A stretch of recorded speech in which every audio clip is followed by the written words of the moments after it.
ಓಂ ಶಾಂತಿ. ನೀವು ತಂದೆಯ ಬಳಿ ರಿಫ್ರೆಶ್ ಆಗಲು ಬರುತ್ತೀರಿ. ತಂದೆಯೊಂದಿಗೆ ಮಿಲನ ಮಾಡುವುದರಿಂದ ಭಕ್ತಿ ಮಾರ್ಗದ ದಣಿವೆಲ್ಲವೂ ದೂರವಾಗಿ ಬಿಡುತ್ತದೆ. ನೀವು ಮಕ್ಕಳನ್ನು ತಂದೆಯು ಜ್ಞಾನವನ್ನು ಹೇಳಿ ರಿಫ್ರೆಶ್ ಮಾಡುತ್ತಾರೆ. ಶಿವ ತಂದೆಯ ಮಡಿಲಿಗೆ ಬರುತ್ತಿದ್ದಂತೆ ನೀವು ಮಕ್ಕಳಿಗೆ ವಿಶ್ರಾಮವೂ ಸಿಗುತ್ತದೆ, ದಣಿವೆಲ್ಲವೂ ದೂರವಾಗುತ್ತದೆ.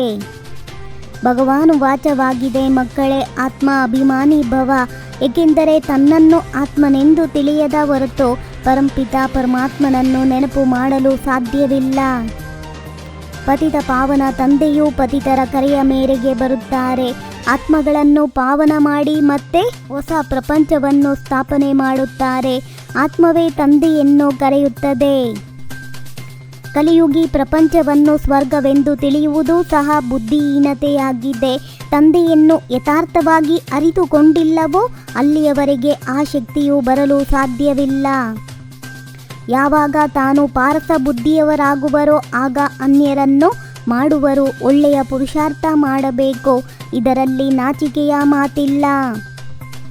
ತಂದೆಯ ವಿನಃ ಜ್ಞಾನದ ಬೆಳಕನ್ನು ಕೊಡುವವರು ಯಾರೂ ಇಲ್ಲ.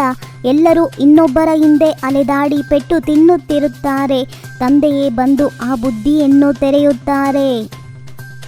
ಎಲ್ಲರಿಗೆ ತಂದೆಯ ಸಂದೇಶವನ್ನು ಕೊಡುವುದು ನೀವು ಮಕ್ಕಳ ಕರ್ತವ್ಯವಾಗಿದೆ. ತಂದೆಯು ಈ ಸಂಗಮ ಯುಗದಲ್ಲಿ ಹೊಸ ಸ್ವರ್ಗದ ಪ್ರಪಂಚವನ್ನು ರಚಿಸುತ್ತಾರೆ. ಅಲ್ಲಿ ನೀವು ಹೋಗಿ ಮಾಲೀಕರಾಗುತ್ತೀರಿ. ಜ್ಞಾನವು ಬೆಳಕಾಗಿದೆ, ಭಕ್ತಿಯು ಅಂಧಕಾರವಾಗಿದೆ. ಈಗ ನಾವು ಆ ಬೇಹದ್ದಿನ ತಂದೆಯ ಮಕ್ಕಳಾಗಿದ್ದೇವೆ. ತಂದೆಯು ಮಕ್ಕಳಿಗೆ ಗುಪ್ತ ಜ್ಞಾನವನ್ನು ಕೊಡುತ್ತಾರೆ. ಆತ್ಮವು ಗುಪ್ತವಾಗಿದೆ.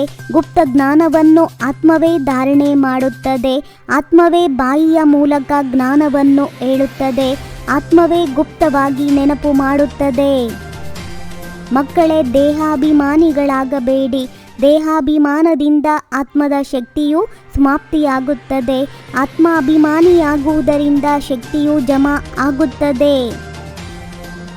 ತಂದೆಯು ದೇವತೆಗಳಿಗಂತೂ ಓದಿಸುವುದಿಲ್ಲ. ಭಾರತದಲ್ಲಿ ಕೇವಲ ಒಂದು ಆದಿ ಸನಾತನ ದೇವಿ ದೇವತಾ ಧರ್ಮವಿತ್ತು. ಆಗ ಮತ್ಯಾವುದೇ ಖಂಡಗಳಿರಲಿಲ್ಲ. ಈಗ ಎಷ್ಟೊಂದು ವೃದ್ಧಿಯಾಗಿ ಬಿಟ್ಟಿದೆ, ನೀವು ವಿಚಾರ ಮಾಡಿ. ತಂದೆಯು ಈ ಸಂಗಮ ಯುಗದಲ್ಲಿ ಹೊಸ ಸ್ವರ್ಗದ ಪ್ರಪಂಚವನ್ನು ರಚಿಸುತ್ತಾರೆ. ಅಲ್ಲಿ ನೀವು ಹೋಗಿ ಮಾಲೀಕರಾಗುತ್ತೀರಿ. ಮತ್ತೆ ದ್ವಾಪರದಲ್ಲಿ ಮಾಯಾ ರಾವಣನ ಮೂಲಕ ನಿಮಗೆ ಶಾಪವೂ ಸಿಗುತ್ತದೆ. ಜಮುನಾ ನದಿಯ ತೀರದಲ್ಲಿ ಸ್ವರ್ಗವಿತ್ತು. ಅಲ್ಲಿ ಲಕ್ಷ್ಮೀನಾರಾಯಣರು ರಾಜ್ಯ ಮಾಡುತ್ತಿದ್ದರು. ಎಷ್ಟೊಂದು ಸುಂದರ ಶೋಭಾಯಮಾನ ಸತೋಪ್ರಧಾನ ಪ್ರಪಂಚವಾಗಿತ್ತು. ಸ್ವಾಭಾವಿಕ ಸೌಂದರ್ಯವಿತ್ತು. ಇದು ಸೂಕ್ಷ್ಮವು ಈ ಶರೀರದಿಂದ ಎಷ್ಟು ದೊಡ್ಡ ಪಾತ್ರವನ್ನಭಿನಯಿಸುತ್ತದೆ. ಮತ್ತೆ ಆತ್ಮವು ಶರೀರವನ್ನು ಬಿಟ್ಟು ಹೋದಾಗ ಶರೀರದ ಗತಿಯನ್ನು ನೋಡಿ ಏನಾಗಿ ಬಿಡುತ್ತದೆ. ಆತ್ಮವು ಮನಸ್ಸು ಬುದ್ಧಿಯಿಂದ ಕೂಡಿದೆ ಎಲ್ಲವೇ. ಆತ್ಮದಲ್ಲಿಯೇ ಎಲ್ಲ ಚಮತ್ಕಾರವಿರುತ್ತದೆ. ಇನ್ನೊಂದು ಜನ್ಮದ ಗುರಿ ದೇಹವನ್ನು ನೋಡುವ ಇಂತಹ ಶಾಲೆಯು ಮತ್ಯಾವುದೂ ಇರಲು ಸಾಧ್ಯವಿಲ್ಲ. ಶಾಲೆ ಎಂದರೆ ಹೀಗಿರಬೇಕು. ಎಷ್ಟೊಂದು ಗುಪ್ತವಾಗಿದೆ, ಆದರೆ ಶಕ್ತಿಶಾಲಿಯಾದ ಪಾಠಶಾಲೆಯಾಗಿದೆ. ಆತ್ಮವೇ ಓದುತ್ತದೆ. ಖುಷಿಯಿಂದ ನಲಿಯುತ್ತಾ ಇರಿ. ಅವಿನಾಶಿ ನಾಟಕದ ರಹಸ್ಯವನ್ನು ಯಥಾರ್ಥವಾಗಿ ಅರಿತುಕೊಂಡು ಹರ್ಷಿತರಾಗಿರಬೇಕಾಗಿದೆ.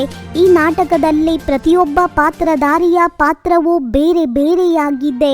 ಅದನ್ನವರು ಚಾಚು ತಪ್ಪದೆ ಅಭಿನಯಿಸುತ್ತಿದ್ದಾರೆ. ತಮ್ಮ ಲಕ್ಷ್ಯವನ್ನು ಮುಂದಿಟ್ಟುಕೊಂಡು ಖುಷಿಯಲ್ಲಿ ನಲಿಯಬೇಕಾಗಿದೆ. ಬುದ್ಧಿಯಲ್ಲಿರಲಿ, ನಾವು ಈ ವಿದ್ಯೆಯಿಂದ ಇಂತಹ ಲಕ್ಷ್ಮೀನಾರಾಯಣರಾಗುತ್ತೇವೆ. ನೆನಪು ಮತ್ತು ಸೇವೆಯ ಶಕ್ತಿಶಾಲಿ ಆಧಾರದ ಮೂಲಕ ತೀವ್ರ ಗತಿಯಿಂದ ಮುಂದುವರಿಯುವಂತಹ ಮಾಯಾಜಿತ್ ಭವ್ ಬ್ರಾಹ್ಮಣ ಜೀವನದ ಆಧಾರ ನೆನಪು ಮತ್ತು ಸೇವೆಯಾಗಿದೆ. ಈ ಸಂಸಾರವನ್ನು ಅಲೌಕಿಕ ಆಟ ಮತ್ತು ಪರಿಸ್ಥಿತಿಗಳನ್ನು ಅಲೌಕಿಕದ ಆಟ ವಸ್ತುವಿನ ಸಮಾನ ಎಂದು ತಿಳಿದು ನಡೆಯಿರಿ. ಓಂ ಶಾಂತಿ. 21 ಜನ್ಮಗಳಿಗೆ 21 ಪರಮಾತ್ಮನ ಮಹಾವಾಕ್ಯವನ್ನ ಆಲಿಸಿ. ನಿಮ್ಮದೇ ಆದ ಈ ಚಾನಲಿಗೆ ಲೈಕ್ ಮಾಡಿ, ಶೇರ್ ಮಾಡಿ, ಸಬ್ಸ್ಕ್ರೈಬ್ ಆಗೋದನ್ನು ಖಂಡಿತ ಮರಿಬೇಡಿ. ಓಂ ಶಾಂತಿ.